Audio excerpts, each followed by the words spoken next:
weton LENJT, sakral dan berbakat. Jika tiga weton ini, hatinya bersifat tulus, serta penyayang. Diam-diam sering tirakat, serta bersifat sopan santun, tabah serta penyabar.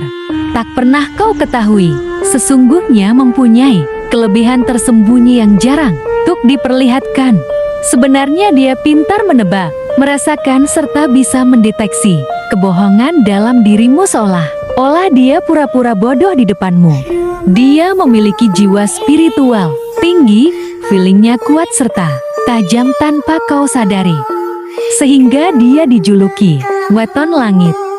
Sebenarnya dia sangat baik, namun jika kebaikannya kau manfaatkan atau kau kecewakan, maka sifatnya akan menjadi agresif. Jika kau sakiti terlewat batas, maka emosinya sangat ganas dan brutal. Doa kemarahannya bisa kenyataan terhadapmu. Kliwon, PAHING, Waj. Adakah salah satu weton panjenengan